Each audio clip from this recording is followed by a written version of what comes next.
Welcome to my flipped learning project lesson today. We're going to learn about the Roman Emperor Valentinian I, and he's often referred to as the last great emperor of Rome. And I like Valentinian I because his story is unique, it's interesting, and it's often overlooked. So let's learn a little bit about Flavius Valentinianus. So he was born in 321 in Pannonia, which is a Roman province located here. And Pannonia occupies what would be modern day Croatia. It's in the Balkans, right? And something that you notice right off the bat about Pannonia is that it is a border province. So when you think border province in Rome, you think violence, right? There's a lot of wars being fought constantly between the Romans and the barbarian neighbors. Okay. So Valentinian's father was a high-ranking army officer under Emperor Constantius II. Okay, and so here's Constantius II, very powerful Roman emperor. I think he was the great grandson of Constantine I, right? The great Roman emperor, and he fought a lot of wars. And Valentinian, as a young man, enlisted in the Roman army as an officer, and began very quickly to show his merit. At the time, the empire was divided, right? And you remember that about the Roman Empire is that after Diocletian, it became divided between East and West. So at this time, Constantius II ruled in the East, and Julian ruled in the West. Suddenly, in 361, Julian became emperor. Constantius II had died suddenly, and Julian became sole Augustus of the empire.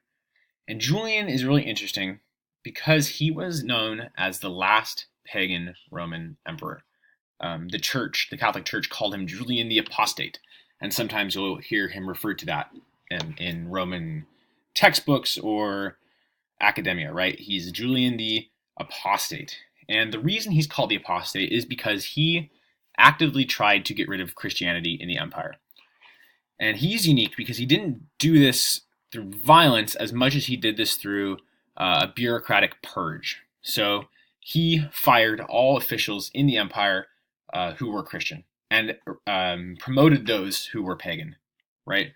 So at the time, the empire is fairly evenly divided between Christians and pagans, but the last few emperors, starting with Constantine, were Christians. And Julian tried to undo all of that. He was a smart guy. He studied the classics. He was a devout pagan, but the reason he did this was less religiously motivated and more politically. He thought that it was unsustainable for the empire to have two major religions, so he tried to get rid of one of them. Julian was ambitious in other ways as well. Militarily, he launched an invasion into the Sassanid Empire, which is located in modern-day Persia. And he took most of the Roman army, marched them through the desert towards the Persian capital of Ctesiphon, where this enormous battle was fought. It lasted over 3 days. It wasn't really clear who would come out victorious until the third day of the battle, when Julian became one of only a handful of emperors to die in battle. He was killed. And the army retreated, regrouped, and kind of took stock. But they were in bad shape. They were in the middle of the desert, isolated, no reinforcements around, and their emperor leader had just been killed. So the officers in the army hastily got together and decided to elevate a man named Jovian to the purple and make him emperor. And Jovian, very quickly, in order to cover his own behind, conceded everything to the Persians, right? So he gave up pretty much everything that they asked for. And this was really, really bad for the Roman morale. Although they were able to escape and get out of the desert and back to the empire, they had been defeated. Their tail was between their legs, right? And fairly soon after entering back into Roman territory, the army killed Jovian and got together. The officers, the same ones who elected Jovian, got together and thought, you know what, we need a soldier's soldier to be emperor, to control the empire. So they found the most meritorious officer at the time, Julian's master of the horse, Valentinian. So Valentinian, once elected to the purple, quickly named his younger brother Valens co-emperor, and Augustus of the East. So Valens, pictured here, ruled the Eastern Roman Empire, which is in this purple color, and then Valentinian ruled over the Western Roman Empire in this kind of orange-yellowish color. So he restored the tetrarchy, essentially, by having an Augustus in the East and Augustus in the West, something that Julian did away with. Valentinian's reign got off to a rough start. Word spread fairly quickly of the Romans' defeat at Ctesiphon and the death of the powerful Emperor Julian. And once this spread, a great conspiracy is what it's called, of barbarian tribes from Scotland, Germany, and the Danube region began to pour over the border and attack the Roman Empire from multiple sides. So Valentinian, as soon as he's emperor, has to face these challenges. But he proves very quickly that he is up for the task. He divides his army, with himself taking a personal command, fighting the Alemanni and the Franks up here in the, you can see here where my cursor is, what would be called the Rhine Valley region, right? And then he sent his best general, Theodosius, who would actually later become a Roman emperor, to Britain to fight the rebellious tribes up there.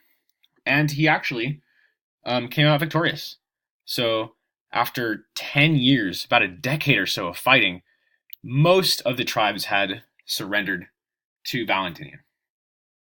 And Valentinian, during this time, had gained the reputation as a powerful and capable military commander.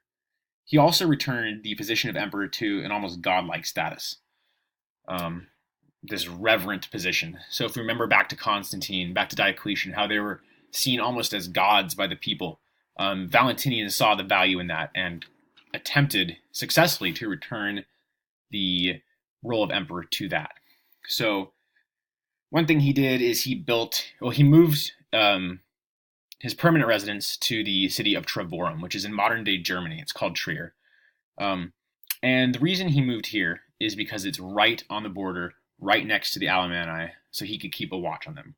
He built these amazing structures, right? These black gates, which are still actually in Germany today. These intimidating, massive structures. This is the Porta Nigra, the Black Gate.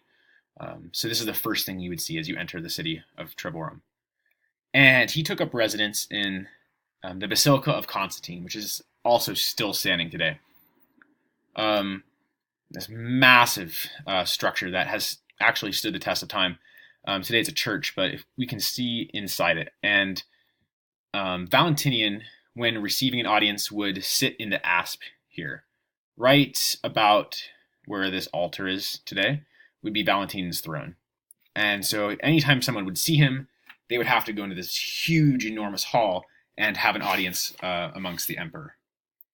So, like I said, although most of the rebellious tribes had been defeated, the Alemanni were still raiding Roman towns and ambushing troops.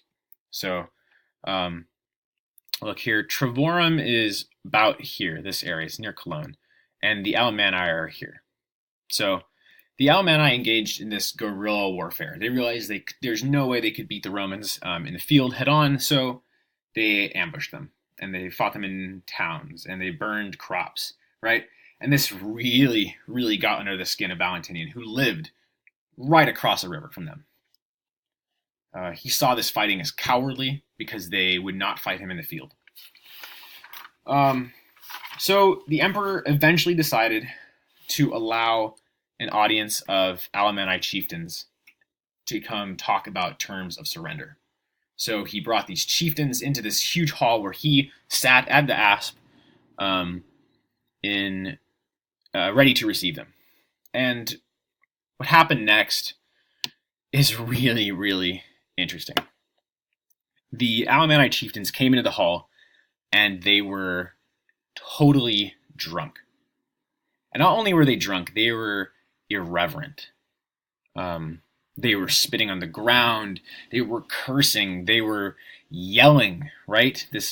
So just picture this rabble of barbarian chieftains with their long beards and their messy clothes, coming before the great Emperor Valentinian and being totally disrespectful. And this really, really upset Valentinian, to the point where he started to stand up and scream. And it really got bad when the Alemanni chieftains actually demanded his surrender. So picture that. This Roman emperor who had spent a decade fighting these people successfully was all of a sudden being told to surrender by them. And he went into a frenzy, this furious rage, right? He was screaming and foaming in the mouth, and his veins were popping out of his forehead, and he just culminated in this screaming match with these chieftains until suddenly the emperor sat down on his throne and collapsed. It was revealed that he had suffered an aneurysm. So a blood vessel burst in his brain because of how worked up and how angry he was at the Alemanni chieftains, and he died. So Emperor Valentinian, the last great emperor, finally met his match with a rabble of drunk Alemanni chieftains, not on the battlefield, but in his own chamber. Flavius Valentinianus Augustus ruled the empire from 364 to 375 AD for 11 years, and was succeeded by his son Gratian, who ruled with his brother Valens for a few years. However, less than 100 years after his death, Rome would be sacked and Europe would plunge into the Dark Ages. So thank you for listening to my talk on Valentinian I.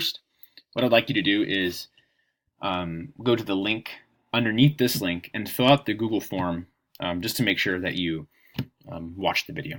Okay, so thanks, and we'll see you later. Have a great day.